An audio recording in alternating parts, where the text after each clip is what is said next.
A wealthy mother humiliates her son's black nanny in front of guests, mocking her education and intelligence.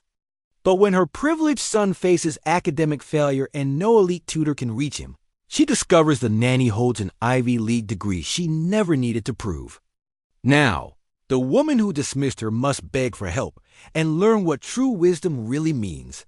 The Ashford mansion stands like a monument to wealth. 3 stories of ivory stone, windows gleaming in afternoon light that costs nothing but illuminates everything. Inside, the air smells of lemon polish and fresh lily. Maya moves through the study with practiced grace, straightening books on mahogany shelves.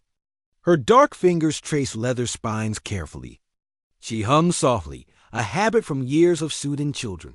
The door slams open. Victoria Ashford storms in, heels clicking like gunshots on marble. Her Chanel suit is royal blue, perfectly pressed, perfectly furious. In her manicured hand, a paper crumpled like failed hope. "Marcus got another F," she announces to the room, to Maya, to the unfairness of having imperfect things. Maya turns, her expression open, concerned. "Mrs. Ashford, I'm sorry to hear. Of course you are." Victoria's laugh is sharp, brittle. "Though I doubt you'd understand the gravity. Marcus attends Westridge Academy." "Do you even know what that means?" Maya's jaw tightens imperceptibly. She knows. She knows exactly what that means. Victoria paces, her fury seeking a target. "I pay for the best tutors, the best school, and my son keeps failing." Her eyes land on Maya like an accusation.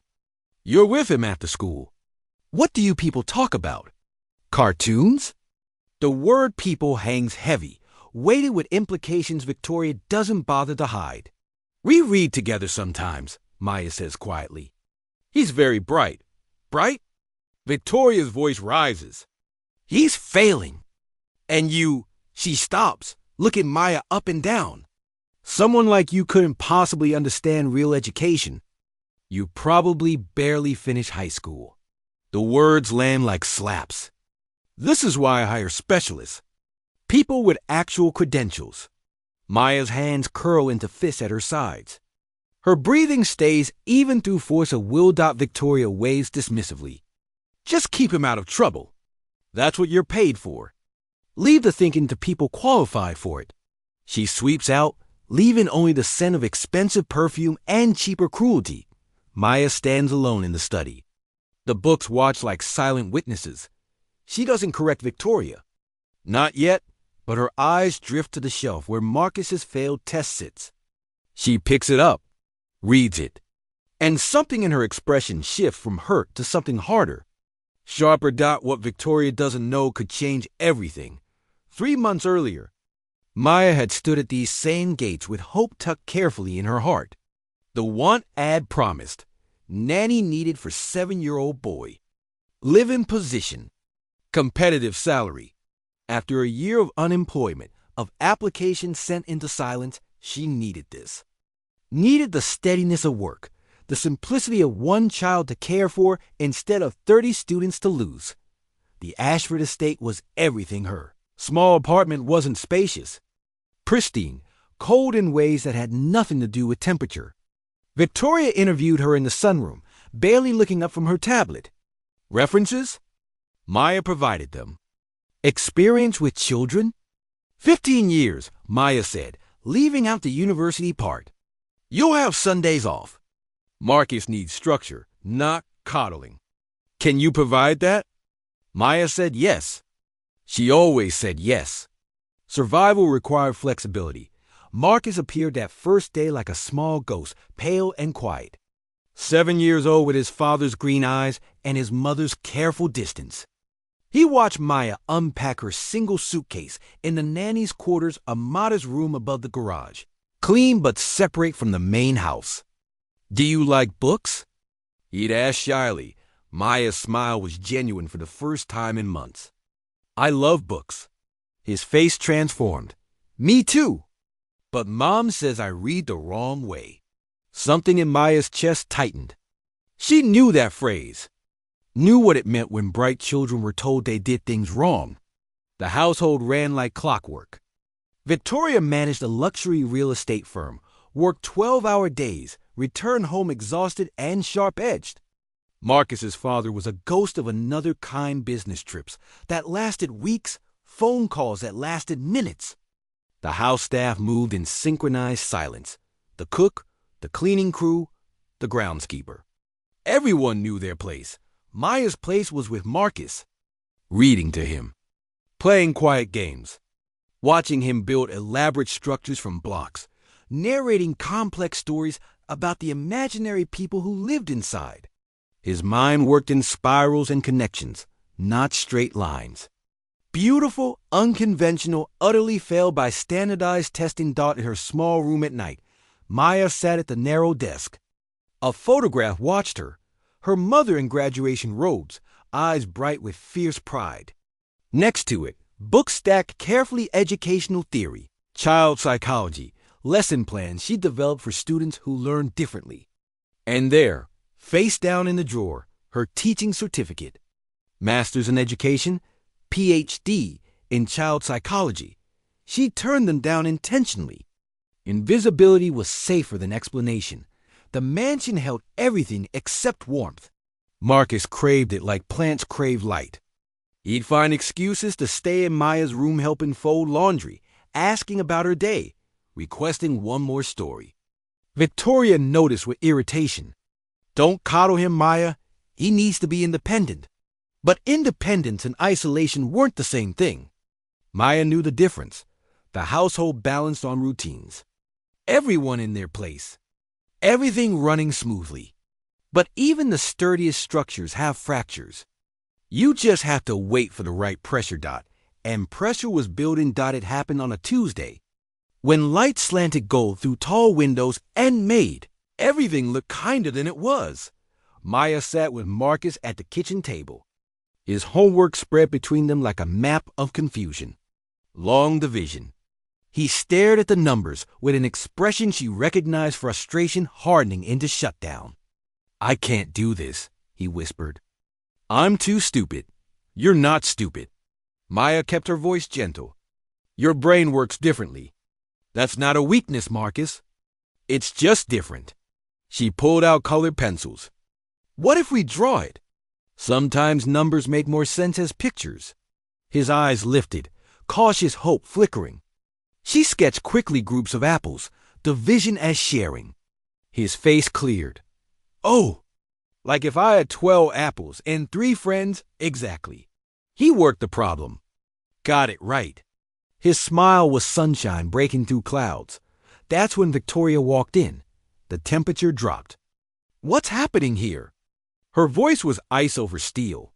She stared at the homework, the colored pencils, Maya's proximity to her son's education. Ms. Maya was helping me understand, Marcus said quickly. I got it now, see? Victoria's expression darkened. You're hired to watch him, not teach him. Each word carved space between them. That's what I pay specialists for. Maya stood, hands raised in peace. I was just reading with him, Mrs. Ashford. He was frustrated. Reading? Victoria's laugh was razors. You probably barely finished high school. I don't need you confusing him with amateur methods. The kitchen staff froze mid-task. The cook studied her cutting board intensely. Marcus's voice rose. But she helped me. I finally understand. Enough, Marcus. Victoria silenced him with a look, then turned her full contempt on Maya. Let me be clear. You watch my son. You feed him. You ensure he's safe. You do not presume to educate him. Is that understood? Maya's jaw worked. Words pressed against her teeth. Credentials, experience, the irony of this moment. She swallowed them all. Understood. But Victoria wasn't finished. She stepped closer, her perfume expensive, her eyes cruel. I don't know what kind of education you think you have, but Marcus attends Westridge Academy. The tutors I hire have degrees from actual universities. They understand pedagogy, child development, academic rigor.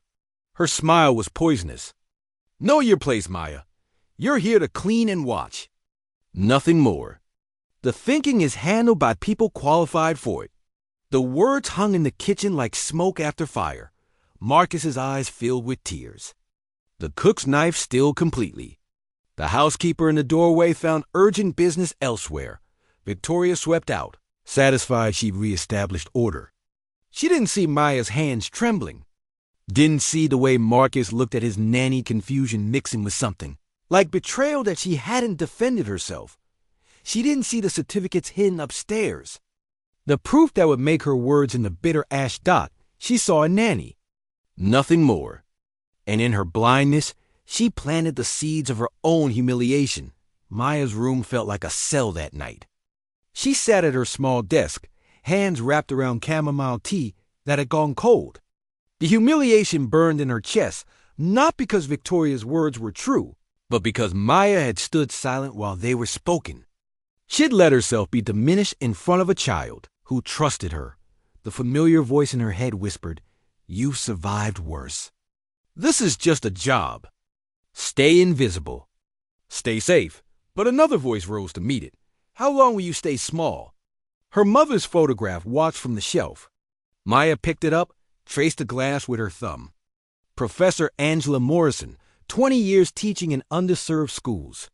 She'd faced parents who questioned her credentials, administrators who underestimated her, systems designed to keep people like them in assigned places. She never stayed small. "They'll underestimate you," her mother had said once, during Maya's first semester of college. "Let them. While they're busy being comfortable with their assumptions, you be busy getting excellent." Maya had gotten excellent. 3 degrees. Published research. A teaching position at a university where she'd helped dozens of students like Marcus, brilliant minds that didn't fit standard molds. Then budget cuts came, and excellence didn't matter against red lines and ledgers. She'd taken this job for breathing room, for healing, for the quiet simplicity of one child instead of 30, one household instead of endless committee meetings. She'd chosen invisibility deliberately, like armor. But armor could become a cage if you wore it too long. The teaching certificate sat in her drawer, face down like a prayer unanswered. She pulled it out now. The embossed seal caught lamplight. Dr. Maya Morrison, Ph.D. in child psychology. Specialization: alternative learning methodologies for gifted children. The irony was knife sharp. She knew exactly what Marcus needed. Could probably design a program that would have him thriving within weeks. But Victoria would never allow it. Victoria, who bought the most expensive tutors like purchasing status, who treated education like a commodity and her son's struggles like personal. Embarrassment. Maya set the certificate on the desk, face up this time. A small act of defiance. A promise to herself. Her mother's voice again. "You don't prove people wrong with anger. You prove them wrong with excellence they can't deny." Maybe it was time to stop hiding. Maybe invisibility had served its purpose. But the question remained, how do you reveal yourself to someone determined not to see? The memories came uninvited, but Maya let them. Sometimes the past held maps for the present. She was 17 again, standing in a fluorescent-lit diner at 2 in the morning. Her third double shift that week. Coffee burned her sinuses, and her feet screamed. But she had an essay due on educational theory, and tuition payments circled her life like sharks. A customer had left his newspaper. Headline about scholarship for first-generation college students. She'd applied to 17. 1-3 her mother had been so proud. "You're going to change things, baby girl. Education is how we break cycles." But her mother was already sick by then. Just didn't know it yet. Breast cancer, stage 3. Discovered too late because clinic appointments meant missed wages, and missed wages meant choosing between treatment and rent. Maya earned her bachelor's while her mother fought hospitals and insurance denials. Graduated summa cum laude 3 weeks before the funeral. She wanted to stop then. The grief was endless and exhausting. But her younger siblings needed stability, 15-year-old twins who'd been her mother's last hope. So Maya worked days, studied nights, raised teenagers on determination and frozen dinners. Her master's degree in education came the year the twins graduated high school. Her dissertation on alternative learning methodologies was dedicated to her mother's memory. "You teach like her," one professor had said, "with the same fierce belief that every child can succeed if we meet them where they are." That was Maya's core truth. Children weren't the problem. Systems were. And systems could be changed by people patient enough and skilled enough to rebuild them. One student at a time got her university position had felt like a rival. Finally, she was Dr. Morrison, teaching future educators about inclusive methodologies, about recognizing brilliance in non-standard forms. She'd seen students transform when they stopped trying to force square pegs into round holes. Started designing circles, triangles, spiral spaces where all shapes fit.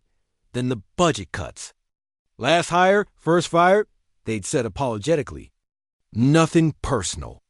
Just economics. She'd lost her office, her students, her purpose in one afternoon of paperwork and sympathetic smiles. The Ashford position appeared like a lifeboat. Simple, uncomplicated. She could care for one child. Rest her burned-out heart. Figure out what came next. She'd intentionally left her credentials off the application.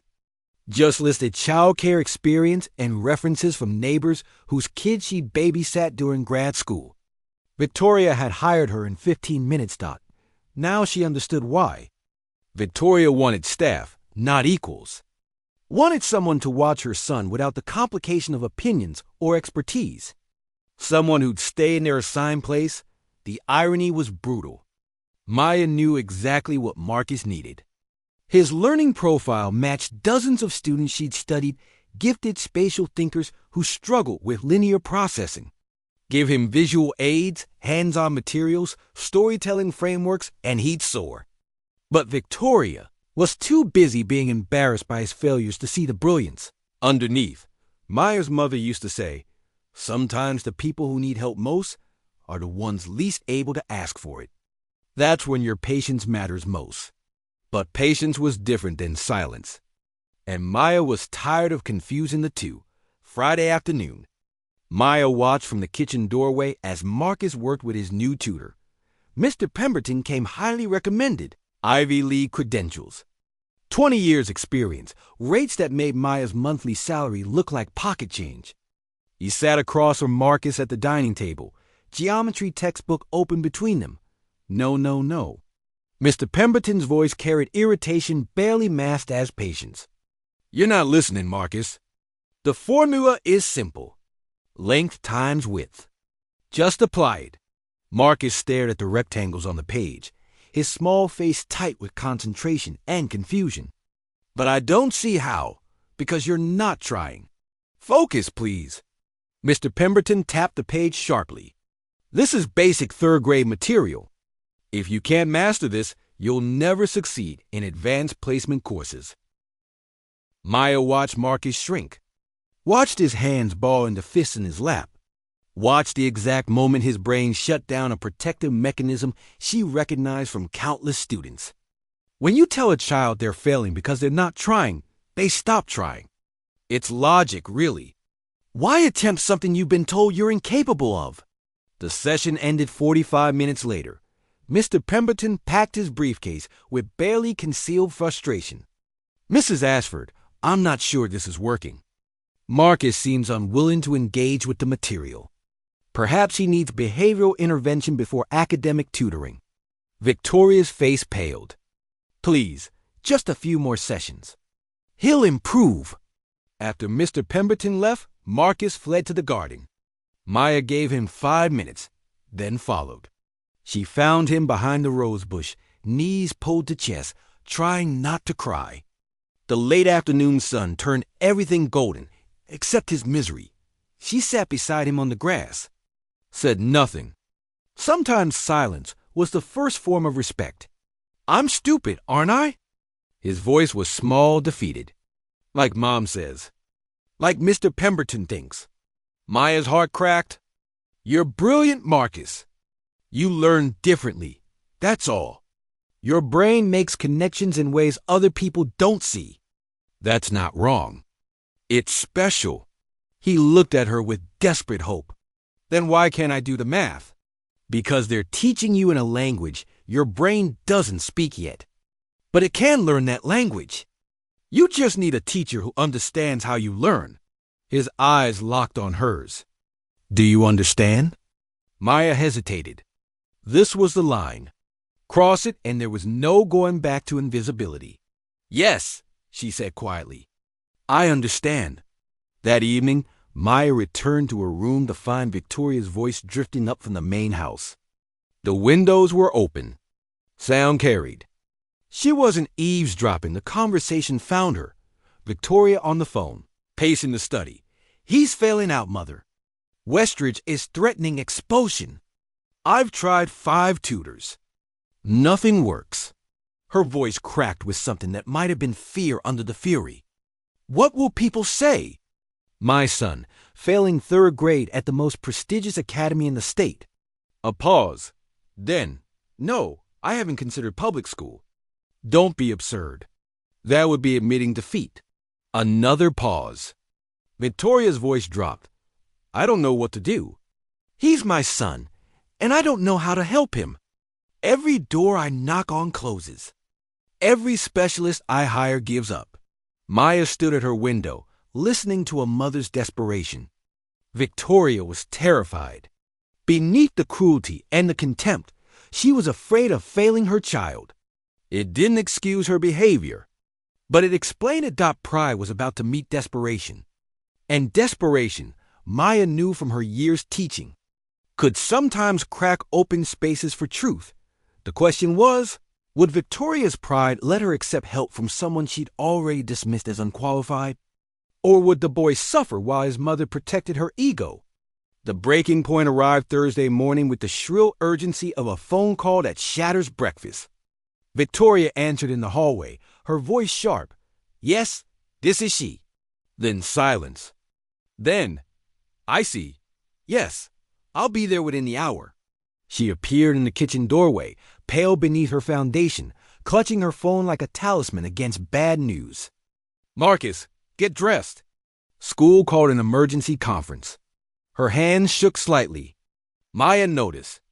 Everyone noticed. 2 hours later, Victoria returned alone. Marcus had been sent home with a counselor's note and 2-week suspension. She walked through the house like a ghost, still wearing her coat, clutching papers that had clearly broken something inside her.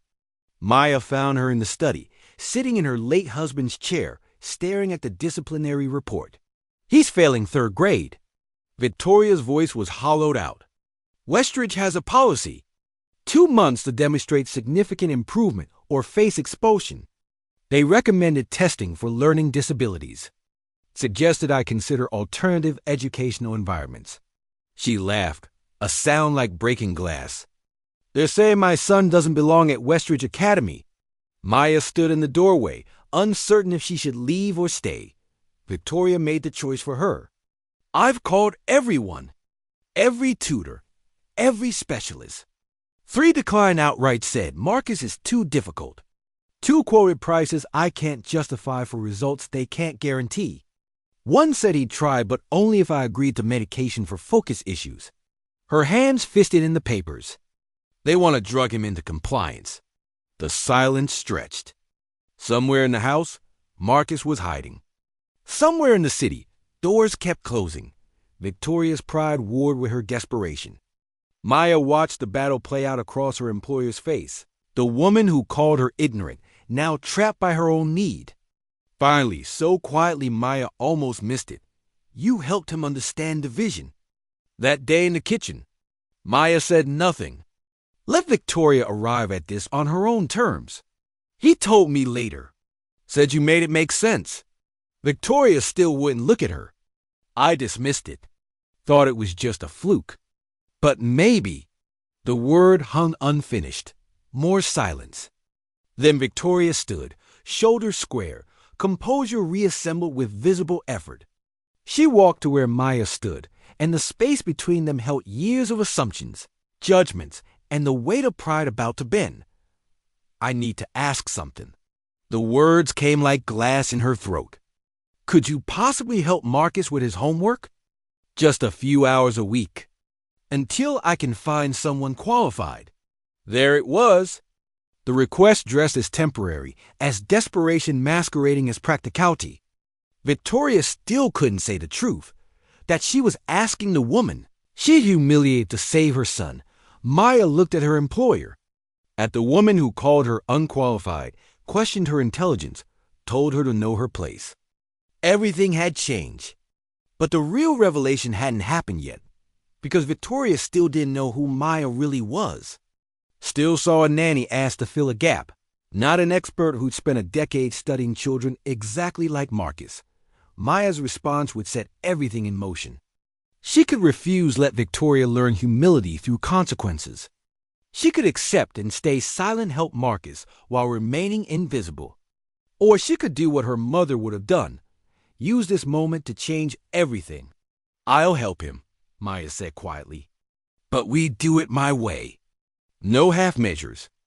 If I'm teaching Marcus, I'm actually teaching him."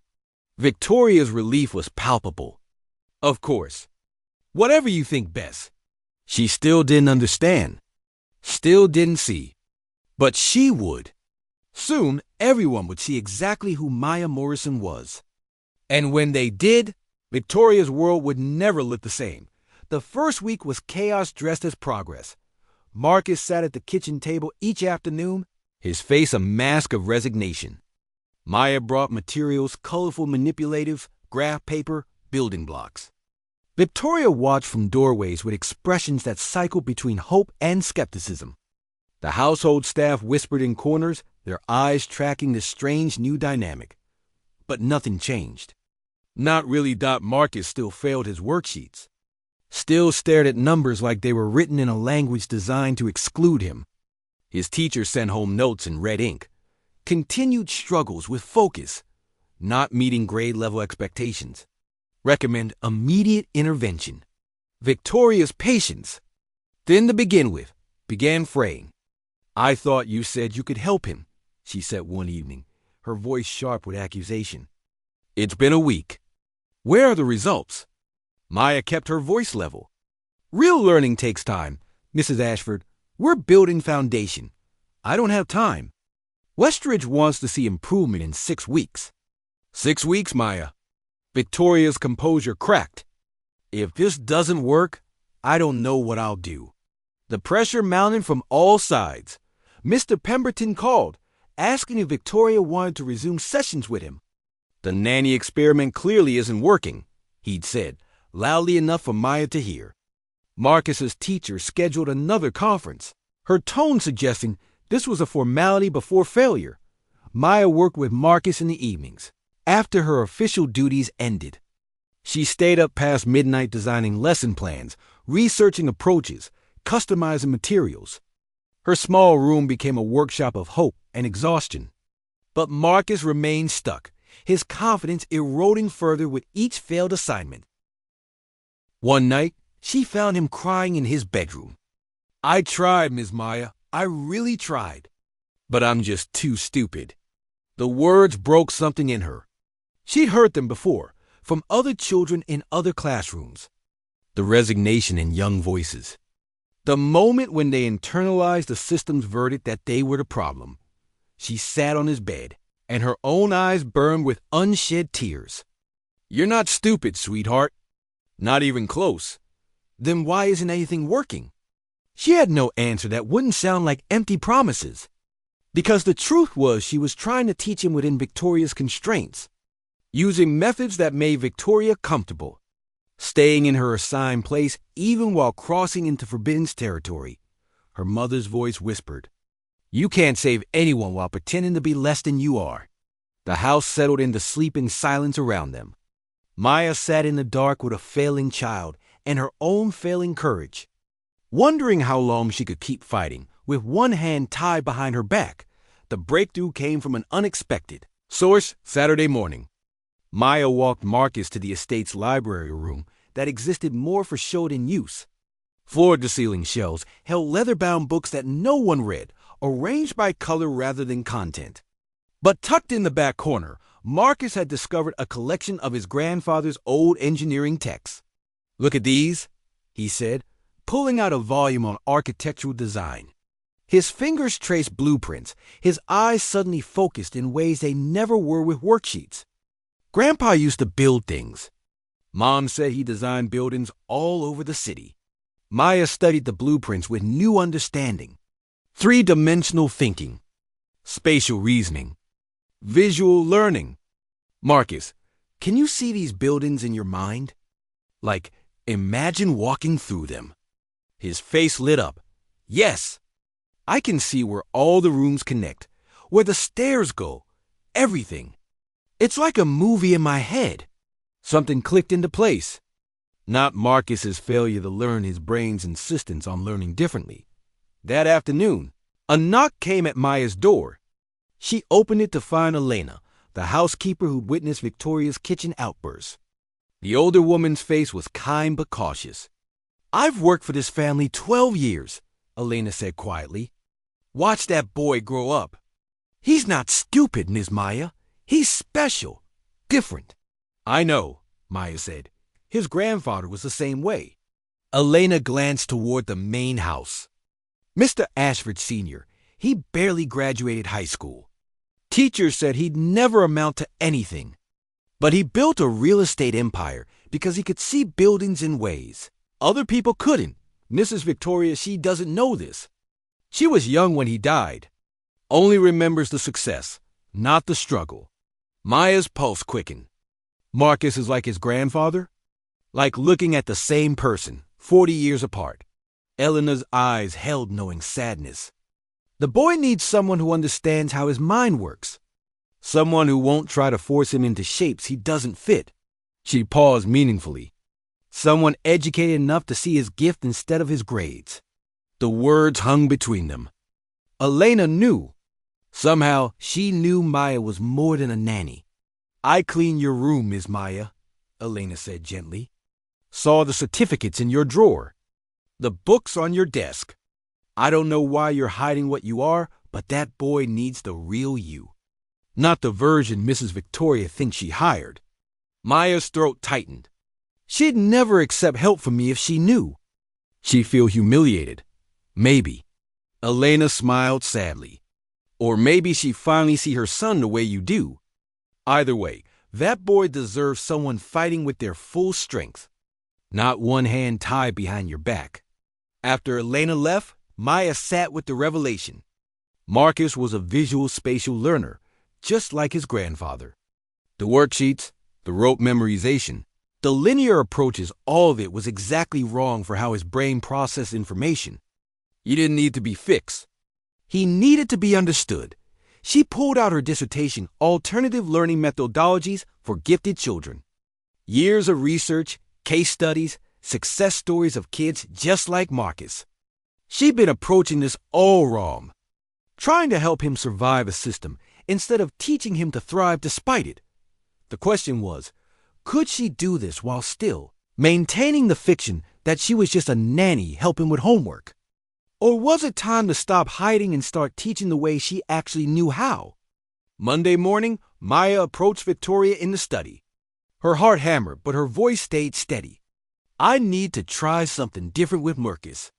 The traditional methods aren't reaching him." Victoria looked up from her laptop, suspicion immediate. "Different how?" "His brain processes information spatially through images, patterns, three-dimensional thinking. The worksheets force linear processing. That's why he struggles." Maya pulled out materials she prepared. Building blocks, graph paper, colored markers. "I want to teach him math through construction, science through observation, reading through storytelling with props. That sounds like play, not education. It sounds like learning tailored to how his specific brain works." Maya held her ground. "You hired me to help him. This is how I can actually help him." Victoria's jaw worked. Pride warred with desperation again. "How long before we see results?" 3 weeks. Real measurable results. But you have to trust the process." The silence stretched. Then, reluctantly, "Fine, 3 weeks. But if this doesn't work, you can fire me." Maya said it calmly, betting everything on her expertise. Victoria nodded sharply. 3 weeks. Maya returned to her room and pulled out every tool from her teaching years. She designed a comprehensive learning program specifically for Marcus. Math problems embedded in building projects. Reading comprehension through graphic novels and role play. Science concepts demonstrated with hands-on experiments. She converted her small room into a workshop, materials organized like a classroom she'd lost, and was rebuilding one student at a time. That afternoon, she started fresh with Marcus. We're going to learn differently now. Not the way your school teaches. The way your brain actually works. Okay? His eyes held fragile hope. Okay, she handed him blocks. Build me a house. Any house you want. Then we'll use math to measure it. Calculate area. Figure out how much each room costs. His hands moved instinctively. Within minutes, he constructed an elaborate 2-story structure. The living room is bigger than the kitchen because families gather there. And see? The stairs spiral so they take less space. Maya's smile was genuine. Now tell me, if each square block represents 1 square foot, how big is your living room? He counted, calculated, got it right. His face transformed. I did it. You did it, she confirmed. Because we're working with your strengths, not against them. Over the next week, they learned multiplication through cooking measurements. Learn fractions through cutting construction paper into patterns. Learn reading comprehension through Marcus narrating stories about the structures he built describing characters, conflicts, resolutions. His mind freed from worksheets, soared out to Friday of week 2. Marcus brought home his first B. He ran through the house, waving the paper like a flag of victory. Victoria stared at him like it was written in impossible language. How? She asked Maya. I taught him the way he needed to be taught, Maya said simply. But inside, triumph sang. This was working. He was thriving. And soon, she'd have proof that couldn't be dismissed. But she also knew the bigger the success, the harder the questions would come. And Victoria was already watching her with new curiosity, like seeing someone familiar suddenly shift into a stranger. Week 3 brought undeniable progress. Marcus scored an A on his science test, his first A of the year. His reading teacher sent a note home. Remarkable improvement. Marcus is participating actively and demonstrating strong comprehension. Even his math worksheets, the eternal enemy, showed consistent improvement. Victoria's demeanor shifted. The sharp edges softened into something almost warm. She praised Maya at dinner. Whatever you're doing, it's working. Keep it up. She even gave Maya a bonus unexpected cash in an envelope, handed over with something resembling gratitude. The household staff noticed the change. Elena winked at Maya in passing. The cook prepared Marcus's favorite meals. Even Mr. Pemberton called to congratulate Victoria on finding effective intervention. Marcus bloomed under the attention and success. His confidence rebuilt itself day by day. He started volunteering answers in class, raised his hand instead of shrinking in his seat, came home chattering about projects and friends and possibilities. Ms. Maya, my teacher, said I might be gifted, he announced one afternoon, his voice bright with wonder. She said my brain works in special ways, like an architect. Maya's heart swelled. She's right. You are gifted, Marcus. Always have been. Victoria overheard. Her expression flickered with something complicated pride, mixed with confusion, mixed with something that looked almost like jealousy. I should call Westridge, she said. Schedule a meeting. Show them Marcus's improvement. Maybe they'll reconsider. Hope bloomed through the estate like spring. The crisis seemed resolved. The boy was saved. The nanny had exceeded expectations. Everything was working. Friday evening, Victoria opened wine expensive vintage, celebration worthy. She poured herself a glass and stood at the kitchen counter where Maya was cleaning up after Marcus's dinner. I have to admit, I didn't think this would work. I thought... She trailed off, perhaps remembering her own words from weeks ago. Thought I wasn't qualified? Maya said it gently, without accusation. Victoria had the grace to look embarrassed. I underestimated you. I'm sorry for that. It was as close to an apology as Victoria could manage. And for a moment, Maya thought maybe this was enough. Maybe she could keep teaching Marcus, keep changing his life, and never have to reveal the credentials she'd hidden. Maybe invisibility with impact was sufficient.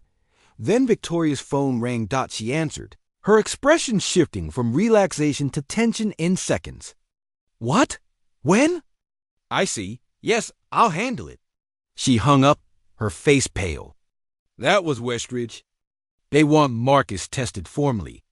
Psychological evaluation, academic assessment, the full battery. They say his improvement is too dramatic. They're questioning whether he's been getting inappropriate assistance. The word inappropriate hung like an accusation. What does that mean? Maya asked carefully. It means they think someone's doing his work for him. That the improvement isn't real. Victoria's voice hardened. They want proof the progress is legitimate. They're sending an educational specialist to observe Marcus to verify his learning is authentic and his teaching methods are sound. The wine glass sat forgotten on the counter. The celebration curdled into new anxiety. Because an educational specialist would ask questions, would want to know about teaching methods, credentials, qualifications. Dot would want to know exactly who Maya Morrison was. And once they started asking, the truth would surface like a body rising from deep water. Victoria looked at Maya with new suspicion. They'll want to meet with you. Ask about your approach. Maya, please tell me you haven't been doing anything that would make this worse. Maya's silence spoke volumes. And in that silence, Victoria finally understood. She didn't actually know anything about the woman teaching her son. Saturday morning arrived heavy with consequences. Maya sat in her small room staring at her certificates, knowing the choice ahead. The educational specialist would arrive Monday. Questions would be asked. Credentials would be requested. She could run pack her single suitcase, leave before truth shattered the careful invisibility she maintained. Or she could stay and finally stop hiding. A knock at her door. Victoria entered without waiting for invitation, her face tight with barely controlled panic. I need the truth, Maya. All of it. What exactly are your qualifications? Where did you study? What experience do you actually have? The moment had arrived. Maya pulled the certificates from her drawer, laid them on the desk like cards in a high-stakes game. Master's in Education, Ph.D. in Child Psychology, Teaching License, Published Research, Letters of recommendation from university department heads. Victoria stared at them like they were written in a foreign language. You're a doctor? Doctor of Philosophy, yes. I taught at the university level for 3 years. Specialized in alternative learning methodologies for gifted children. Maya's voice was steady, but her hand shook. I lost my position in budget cuts. Took this job because I needed work and thought I needed a break from academia. I didn't mention my credentials because I thought you wanted a nanny, not an educator. I called you ignorant. Victoria's voice was barely above a whisper. I said you barely finished high school. I told you to know your place. Yes, Maya said simply. You did. The silence was suffocating. Victoria's face cycled through emotions, shock, embarrassment, anger, confusion. Why didn't you correct me? Why didn't you tell me? Would you have believed me? Maya met her eyes directly. Or would you have thought I was lying to make you look bad? You'd already decided who I was. I was the help. Nothing I said would have changed what you chose to see. Victoria sank into the small chair, her designer clothes suddenly looking like costume on a woman who didn't recognize her own life. You let me humiliate myself. I let you humiliate me, Maya corrected gently. There's a difference. You made assumptions based on my appearance, my position, your own prejudices. I simply did incorrect assumptions I knew you weren't ready to hear challenged. So all this time, while you were teaching Marcus, you were qualified. More than qualified. I've been using the exact methodologies I'd use with any gifted spatial learner. Marcus isn't broken. The system is. I've been teaching him to work with his strengths instead of against them. Maya's voice strengthened. And it's working. His progress is real, Victoria. Completely legitimate. The specialist will confirm that. Victoria's hands covered her face. When she spoke again, her voice was muffled. What must you think of me? Maya considered the question. The woman who dismissed her, who'd questioned her intelligence, who'd been cruel in the casual way people are when they don't consider someone fully human, but also the woman desperate to help her son, the mother who'd swallowed her pride to ask for help, the person capable of recognizing her own mistakes. I think you're a mother who loves her son, Maya said finally. And I think you've learned something important about assumptions. Victoria looked up, tears tracking to expensive makeup. Will you stay? For Marcus? The specialist is coming Monday. If you're there, with your credentials, they'll have to accept his progress. Please. I know I don't deserve to ask after how I treated you, but he needs you. The plea hung between them. Maya could refuse. Could let Victoria face consequences for her cruelty. Could walk away with her dignity intact and her credentials finally acknowledged. But there was Marcus, 7 years old, finally thriving, finally believing he wasn't stupid.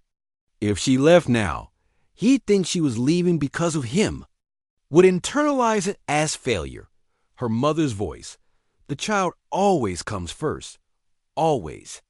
I'll stay, Maya said. But not as your nanny. As Marcus's teacher. With appropriate recognition and respect for my qualifications. Clear?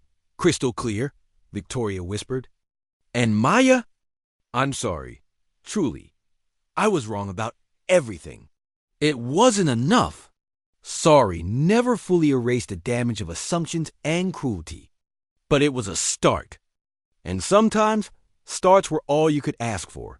Monday afternoon, the Ashford estate felt like a courthouse awaiting verdict. Dr. Patricia Chun from Westridge Academy arrived precisely at 2 o'clock sharp suit. Sharper eyes, carrying evaluation materials and skepticism in equal measure. Victoria greeted her with forced composure. Marcus sat in the library, nervous energy making him bounce. Maya waited in the study, her certificates arranged on the desk. Professional, prepared, finally visible. Dr. Chun entered, her expression polite but probing. Mrs. Ashford mentioned you've been working with Marcus. I'd like to understand your approach. Her tone suggested she expected amateur methods and good intentions. Of course, Maya gestured to the material she prepared lesson plans. Progress notes, assessment records she kept meticulously. I'm Dr. Maya Morrison. I hold a Ph.D. in child psychology with specialization in alternative learning methodologies for gifted children. I've identified Marcus as a visual spatial learner, which requires fundamentally different instructional approaches than the linear sequential methods typically used in traditional classrooms. Dr. Chun's eyebrows rose. She picked up Maya's university credentials, studied them carefully. You taught at the university level. For 3 years, yes.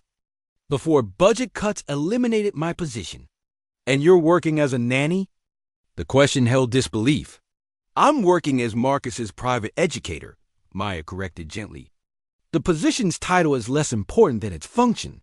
Dr. Chun settled into a chair, her skepticism shifting to interest. Walk me through your methodology. For the next hour, Maya presented everything. Marcus's learning profile, the customized curriculum, examples of his work showing progression from failure to mastery. She explained visual spatial learning patterns, demonstrated the manipulatives and methods she'd used, showed video recordings of Marcus explaining complex concepts through the models he built. Dr. Chin watched the videos in silence. Marcus's voice played through the tablet. The area of a rectangle is length times width because you're measuring how many squares fit inside. See, if I build a floor that's 4 blocks long and 3 blocks wide, I can count 12 squares total. That's multiplication 4 times 3 equals 12. He understands the concepts, Dr. Chun said slowly. Not just memorized procedures. Actual comprehension. Yes, because we're teaching to his cognitive strengths. Maya pulled out research papers from her own publications. Visual spatial learners comprise approximately 30% of the gifted population, but traditional education systems are designed for sequential learners. We're not accommodating difference. We're punishing it. Dr. Chun read through the materials with increasing focus. Finally, she looked up. This is graduate-level pedagogical work, Dr. Morrison. Why on earth are you employed as household staff? The question hung in the air. Victoria, standing in the doorway, looked like she wished she could disappear. Because I needed employment, Maya said simply. And because someone needed to see Marcus for who he actually is. Dr. Chun stood. I'd like to assess Marcus directly now. May I use your materials, Dr. Morrison? Of course. They moved to the library. Marcus looked up anxiously as the adults entered. Maya gave him an encouraging smile. Marcus, this is Dr. Chun. She wants to see what you've been learning. Just show her, okay? The way you show me. Dr. Chun spent 90 minutes with Marcus. She gave him problems from standardized tests, the same tests he'd failed months ago. But this time, she allowed him to use Maya's manipulatives, to draw diagrams, to build models of his thinking. She asked him to explain his reasoning, to show his work visually. Marcus thrived. He worked complex problems, explained his thinking clearly, demonstrated comprehension that made Dr. Chun's expression shift from skepticism to amazement. Finally, she set down her evaluation forms. Marcus, you're a very bright young man. Your brain works in wonderful ways. Keep learning like this, okay? He beamed. I will. Ms. Maya, Dr. Maya, she helps me see how to think. After Marcus left, Dr. Chun turned to Victoria and Maya. Her professional mask had cracked into something more human. Mrs. Ashford, your son is profoundly gifted. He's not failing because he lacks intelligence. He's been failing because traditional instruction methods are incompatible with how his brain processes information. Dr. Morrison's approach is not only appropriate, it's exactly what Marcus needs. Victoria's relief was visible. So he can stay at Westridge? With accommodations, yes. But honestly, Dr. Chun looked at Maya. He'd thrive more with continued instruction from someone who understands visual spatial learning. Dr. Morrison, have you considered consulting? Several families at Westridge have children with similar profiles. Maya felt the shift happening. The truth landing. The moment when invisibility finally, completely shattered, and what stood in its place was simply her self-qualified, capable. No longer hidden. I'd consider it, she said. Victoria stared at her like seeing a completely different person standing in familiar space. Because that's exactly what was happening. The nanny was gone. The teacher had always been there. Only now, everyone could finally see the week following Dr. Chun's visit transform the Ashford household in ways both visible and subtle. Victoria sat down with Maya really sat down. As equals over coffee in the study. I want to hire you properly. Not as a nanny. As Marcus's private educational consultant. Full credentials recognized, appropriate salary, professional title. If you're willing to stay. Maya considered. The money would be substantial. The vindication even more so. But more than that, Marcus was thriving. To leave now would abandon work that mattered. I'll stay through the end of the school year. Help establish his foundation. Then we can reassess. Fair enough? Victoria's hands wrapped around her coffee mug. I owe you more than an apology, Maya. I owe you acknowledgement that I was wrong in ways that matter. I made assumptions based on prejudice. I was cruel. I'm ashamed of how I treated you. I appreciate you saying that. But Victoria heard the unspoken word.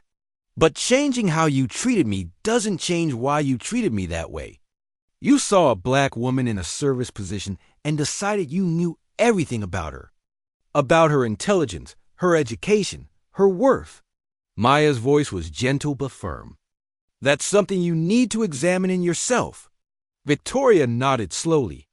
You're right. I will. I am. She paused. For what it's worth, you've taught me as much as you've taught Marcus. Maybe more. Marcus himself was transformed. His confidence rebuilt itself into something stronger than before, not just belief in his intelligence, but understanding of how his mind worked. He knew now he wasn't broken. Just different? And different could be extraordinary. One evening he found Maya in her room. Dr. Maya? Can I ask you something? Always. Why did you stay? When Mom was mean to you, why didn't you leave? She pulled him into a gentle hug. Because I knew you needed help. And because I knew I could give it. Sometimes we stay in difficult places because something important is happening there. Something that matters more than comfort. You stayed for me? I stayed for you. His arms tightened around her. Thank you. For seeing me. For helping me see myself. Those words. More than any apology from Victoria, more than any professional recognition, made everything worth it. Elena appeared at Maya's door that weekend with tea and a knowing smile. I told you that boy needed the real you. You did, Maya agreed. Thank you for pushing me toward honesty. Sometimes we hide because we're afraid, Elena said. Sometimes because we're tired. Sometimes because the world taught us hiding is safer than standing tall. But children need us standing tall. They need to see what's possible. Maya thought of her mother, of all the times she'd stood tall in rooms that didn't want her there, of the legacy that wasn't just degrees and credentials, but the fierce insistence that everyone deserved to be seen for who they actually were. The Ashford household settled into new rhythms. Marcus worked with Maya each afternoon, their sessions now officially designated educational consulting hours. His grades climbed steadily. His teachers reported sustained engagement. Westridge Academy not only kept him enrolled but asked Maya to conduct a workshop on visual spatial learning for their faculty. Victoria kept her word about examining her biases. She was awkward at first, catching herself mid-assumption, apologizing when old patterns emerged. Growth was messy, but it was happening. 1 month later, Maya stood in her room no longer quite so small, now that truth had given her space to breathe. Her certificates hung on the wall, visible, acknowledged. Her mother's photograph watched with what Maya imagined was pride. She'd come here invisible. She was leaving eventually seen. The difference mattered, not just for her, but for Marcus. For every child who'd been told they were failing when really the system was failing them.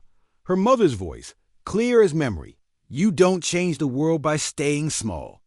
You change it by showing up fully as yourself, no matter how uncomfortable that makes others. Maya had finally shown up. And in showing up, she'd changed at least one small corner of the world. Sometimes that's enough. Sometimes that's everything. 3 months later, Maya stood in the Ashford Library watching Marcus present his science project. He'd built an architectural model of a sustainable community: solar panels, water recycling, green spaces. His explanations were confident, detailed, brilliant. Victoria watched her son with wonder, seeing perhaps for the first time who he actually was. After the presentation, Marcus ran to Maya. Did I do okay? You were extraordinary. He grinned, then grew serious. Dr. Maya, I want to be like you when I grow up. Teaching kids who learn different. Helping them see they're not broken. Her throat tightened. Then you will be. Because you understand something important. Everyone has value. Everyone deserves to be seen for who they really are. Remember that, Marcus. Always. Later, Maya walked the estate grounds in evening light. The mansion looked different, now still grand, but no longer quite so cold. Or maybe she was different. Maybe seeing changes what's being seen. Elena found her by the garden. You're leaving soon, aren't you? Maya nodded. End of term. Marcus is stable now. Ready for 4th grade? He doesn't need me anymore. Maybe, but the world has plenty of other children who do. Elena smiled. What will you do next? Maya thought of the calls she'd received other families, other schools, other children labeled as failing, who just needed someone to see them differently. Keep teaching. Keep showing up. Keep insisting that different isn't less. That night, Maya updated her resume. Not hiding anymore. Not diminishing herself. Dr. Maya Morrison, Ph.D., educational consultant specializing in alternative learning methodologies. Every credential listed. Every achievement claimed. She thought of all the assumptions she'd faced from Victoria, from systems, from a world that saw service position and skin color, and decided it knew everything about worth and intelligence. She thought of how many brilliant people lived invisible lives because visibility felt too risky, too exhausting, too dangerous. But she also thought of Marcus, of his transformation from failing to thriving, of how one person fully showing up had changed his entire trajectory. That was the power of visibility. That was why it mattered. Her mother's photograph watched from the desk. Maya touched the frame gently. I'd get it, Mama. I stood tall. Just like you taught me. Outside, stars emerged in deepening sky. The Ashford mansion glowed with warm light. Inside, a boy was doing his homework, not struggling, but building, creating, thinking in the way his brain was designed to think. Somewhere in the city, other children waited for someone to see them. Other families needed truth spoken with both firmness and grace. Maya Morrison was no longer invisible. And in that visibility, she carried a simple truth. Never let anyone's assumptions define your worth. Never shrink to fit spaces too small for your brilliance. And when you finally stand tall, stand so tall that others who've been hiding see it's possible. See it's worth it. See that the world changes when we refuse to stay small. Dignity isn't given. It's claimed. And Maya had finally claimed hers. The mansion lights glowed steady against the dark. Inside, everything had changed. One assumption broken. One truth revealed. One child saved from a system designed for different minds. And one woman finally, completely, powerfully visible. That's how revolutions begin, not with grand gestures, but with one person refusing to accept the story others wrote about them. One person standing tall. One voice saying, I am more than you decided I was. See me. Really see me. And when people finally looked, they saw a teacher, a doctor, a brilliant woman who'd been there all along. They just hadn't known where to look until she showed them.